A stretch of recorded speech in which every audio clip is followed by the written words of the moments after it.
Buenas noches, bienvenidos a las 8:45. Pablo Hurtado y Juan Luis Font, hoy día lunes, listos para arrancar con la primera conversación de la noche. Y siendo ya el 15 de diciembre, pues tenemos la tentación, Paola, de empezar a pasar revista del año. Hacer corte de caja. Queremos hacer corte de caja. Ya hemos invitado al Procurador de los Derechos Humanos, Jorge de León Duque, para que nos ayude a arrancar con ese ejercicio de revisión. ¿Qué fue valioso? ¿Qué fue verdaderamente costoso durante el año 2014? ¿Qué podemos esperar del 2015? Gracias, señor Procurador. Paola tiene la primera pregunta. En términos generales, el caso emblemático de derechos humanos que marcó el 2014, según la silla que usted ocupó en este año, ¿cuál sería? El caso Chixoy. Yo decía que Yo pensé que me iba a decir los pajoques, la matanza de San Juan Zacatepec. Reúne varios elementos muy puntuales, graves y grandes violaciones a los derechos humanos por parte del Estado, lo cual tristemente fue una tradición hace muchos años, sobre todo durante el conflicto armado. Y hoy se reconoce públicamente que se dieron esas graves violaciones, se pide disculpas incluso por parte del presidente de la República y se hacen reparaciones individuales y colectivas. Es decir, cierra ese círculo del que tanto ha hablado y tanto nos causa enfrentamiento y seguimos marcando diferencias entre o señalando y buscando lo que nos divide y no lo que nos une. El caso de San Juan Zacatepec es un caso desastroso, un caso que realmente lo lamentamos muchísimo, pero que no ha tenido una solución. Entonces, lamentamos obviamente la pérdida de seres humanos y esa preocupación de que lo que se dio ahí se pueda replicar en otros lugares continúa latente. Solo le voy a repetir un poco el primero que usted nos mencionaba. No deja de ser penoso que se llegue a un acuerdo finalmente, pero más por presiones económicas de Estados Unidos que por un acuerdo de país de resarcir a una comunidad que fue afectada de esa manera durante el conflicto armado interno. Sí, puede ser, pero yo creo que el resultado es acá lo valioso. Los representantes de las 33 comunidades, luego de haber tenido mucha paciencia, mucha madurez, dieron de ejemplo de cómo se puede estar sentado en una mesa. Y yo me sentí honrado porque me pidieron que como procurador fuera quien dirigiera estas últimas dos reuniones, y la última, que fue la del 14 de octubre, mostraron ambas partes, debo decirlo con absoluta transparencia, voluntad de solventar. Había datos con los que el gobierno no quería dar marcha atrás y lo hicieron, al igual que las comunidades. Entonces creo que sí. Lo que veo, procurador, es que usted está privilegiando o favoreciendo, digamos, un caso muy complejo, pero en el que hubo solución. Sí. En cambio, prefiere no resaltar el caso de los pajoques, que es un caso que pareciera representar todo el riesgo que corre este país. Sí. Esa gran confrontación de la que apenas nos hacemos cargo y sobre todo de la que apenas se hace cargo la dirigencia política del Estado. ¿No le angustia ese tipo de casos? Sí, por supuesto. Por eso es que cuando vemos un caso solventado de esta manera, donde hay responsabilidad, madurez, aún con las presiones a las que Paola hacía referencia, pero vemos una luz al final del túnel y es un mensaje de que las cosas se pueden dialogar y se pueden solventar pacíficamente, sin seguir enfrentándonos, sin seguir buscando, en muchos casos, responsabilidades que no vienen al caso. ¿Se puede encontrar acuerdo en San Juan Zacatepec para que convivan una planta cementera que en apariencia es apoyada por buena parte de la población y unas comunidades que se oponen a la existencia de esa planta cementera? ¿Se puede encontrar acuerdo ahí? Sí, yo estoy convencido que se puede lograr un acuerdo.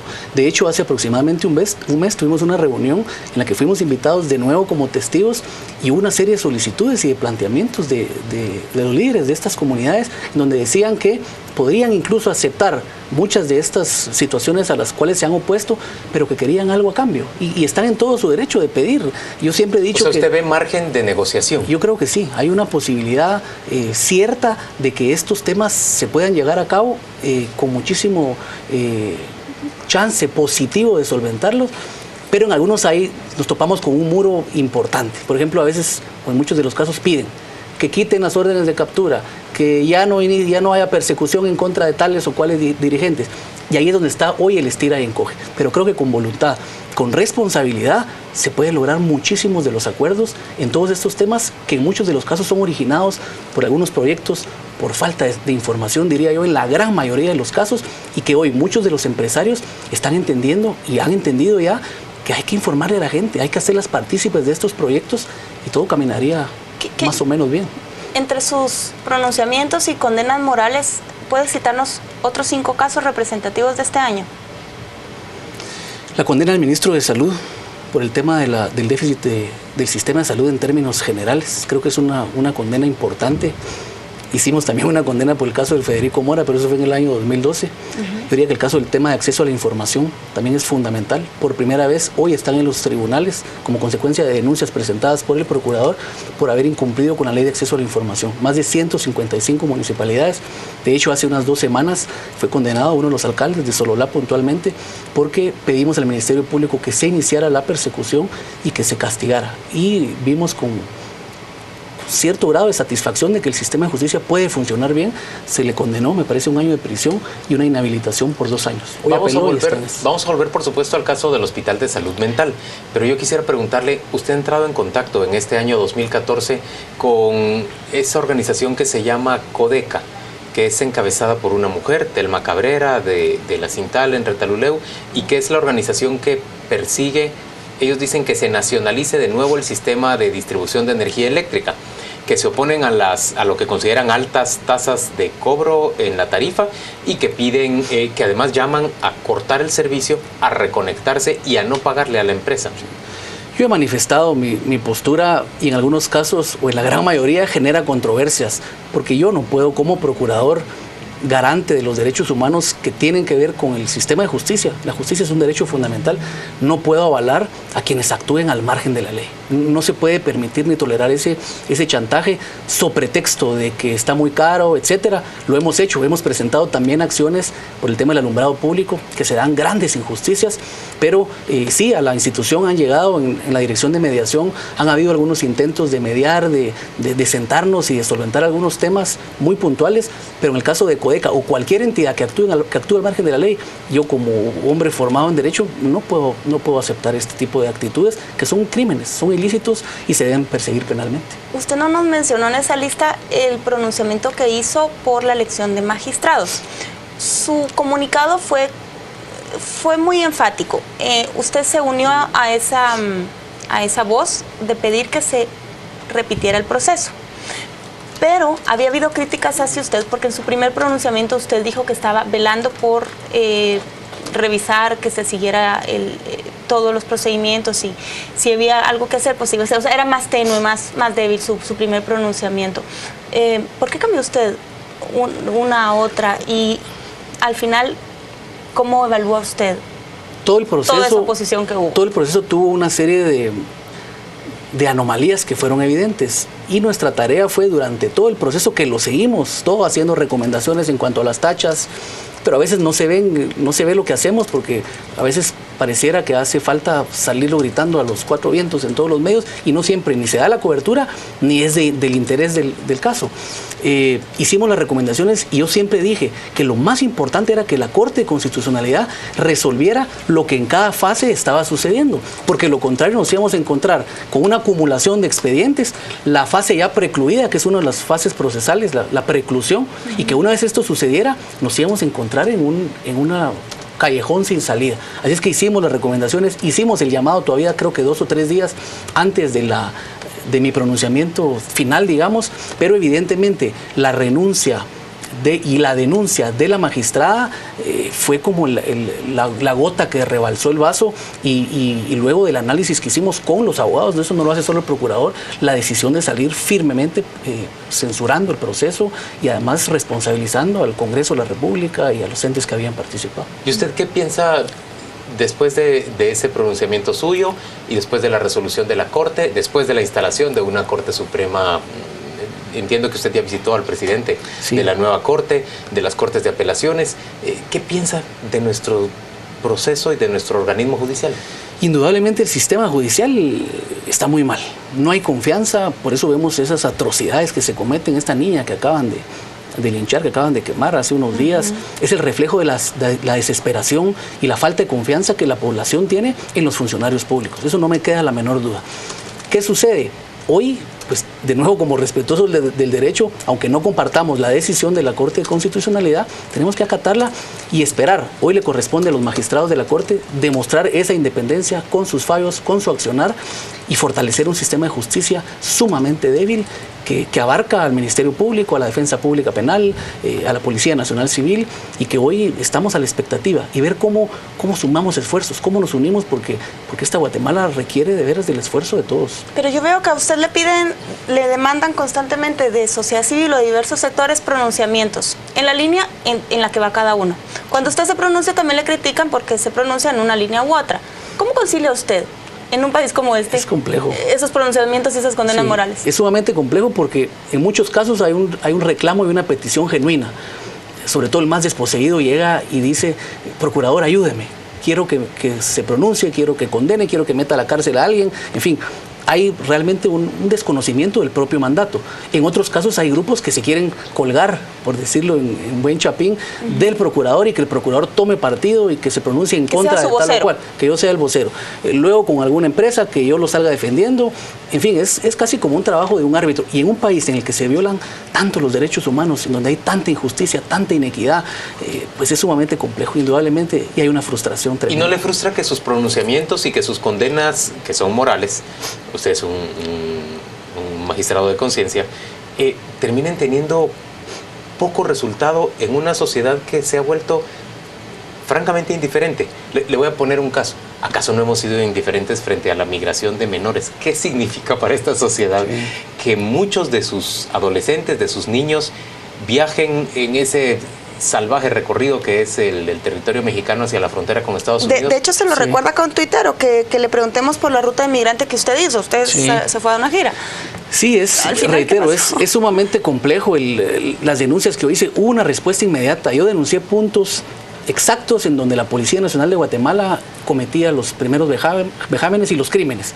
A los 4 o 5 días se capturó a 4 personas. Hoy están rindiendo cuentas ante la justicia, pero falta aún mucho más por hacer. Denunciamos el tema de los coyotes, denunciamos las ilegalidades y arbitrariedades que sufren también en México. O sea que usted cree que sí tiene resultado lo que hace el procurador. Sí, indudablemente. Yo confío plenamente en que hace falta empoderar a la gente y hacerles saber que los derechos nos corresponden a todos por ser seres humanos. Aquí ha habido una estrategia desde la época del conflicto armado en el que se decía en tono de burla, es que son los izquierdos humanos, pero era una misma táctica para desvirtuar lo que se hacía en defensa de la dignidad del ser humano.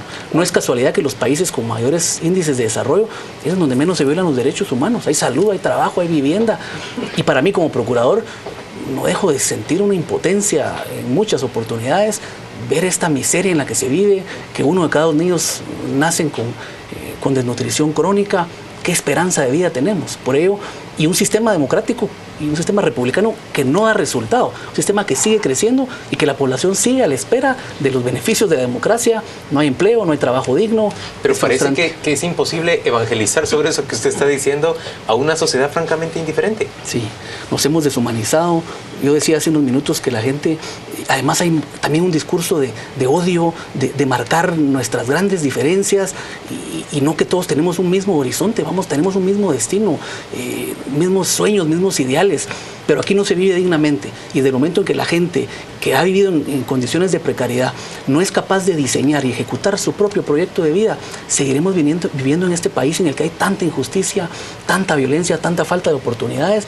Y por mucho que el procurador salga diciendo, me encantaría tener una varita mágica y complacer a todos y decir, se acaba la desnutrición, se acaba la violencia, la impunidad, pero es sumamente complejo. Y además termino contestando su pregunta. Es complicado.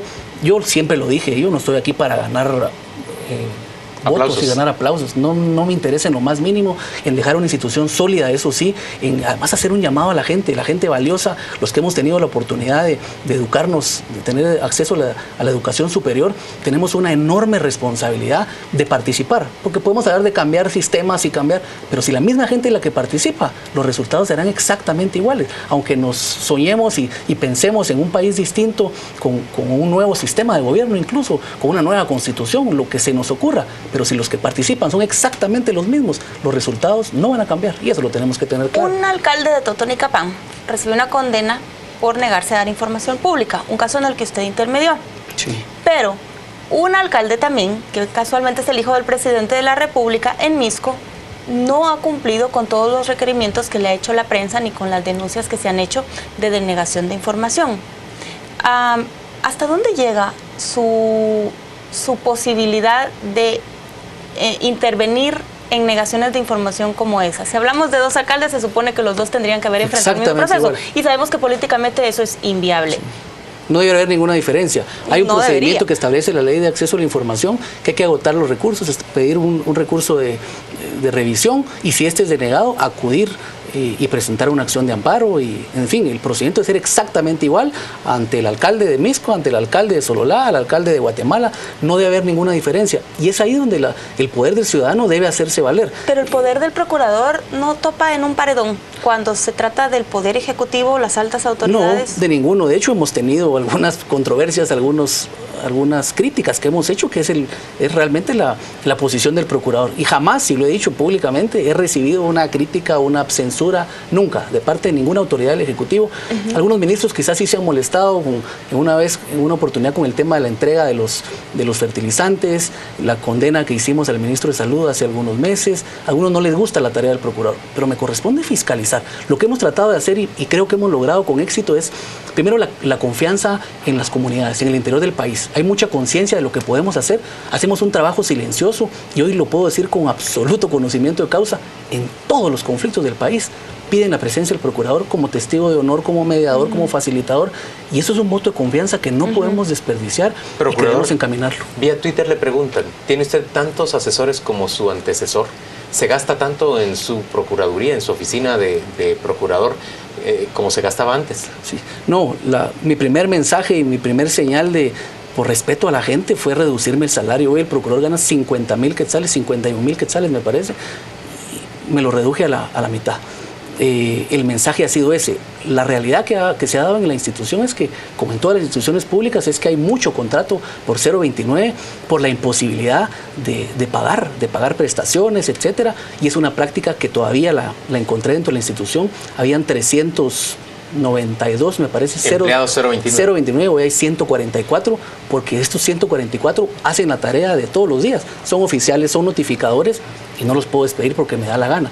Hoy parte de nuestras metas, y con el aumento que estamos casi seguros que nos hizo el Congreso de la República, podemos dignificar al trabajador, y que la institución sea ejemplo de que los trabajadores reciben un trato digno y que pertenecen a un renglón 011 con sus prestaciones laborales, que es lo que corresponde. Cerremos esta conversación diciéndonos usted qué le inspira esperanza o alguna ilusión en el año 2015. Tan pesimista me están viendo, ¿verdad? Pero, más bien de nuestro lado. Va a ser un año sumamente complejo.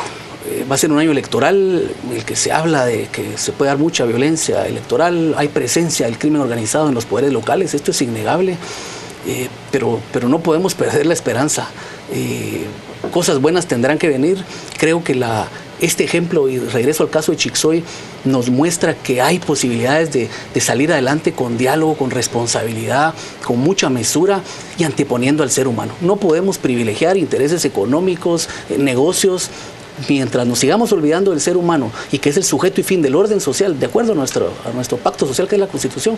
No avanzaremos. Así es que veo quizás con esperanza, actitudes valientes de ciudadanos, de guatemaltecos, que entiendan que el sistema republicano y democrático no es ir a votar cada 4 años. Es cierto que ese crayoncito de cera da un poder importante, pero eso no es todo, eso no es hacer patria. Hay que fiscalizar, hay que exigir a los funcionarios públicos transparencia, rendición de cuentas. Solo así iremos mejorando y encaminándonos a una Guatemala mucho más humana y más solidaria, que es lo que todos soñamos. Señor Procurador, gracias por acompañarnos a las 8:45. Feliz Vamos a la pausa año comercial. por adelantado. Feliz Navidad y feliz Gracias, año igualmente. para usted. Ya venimos.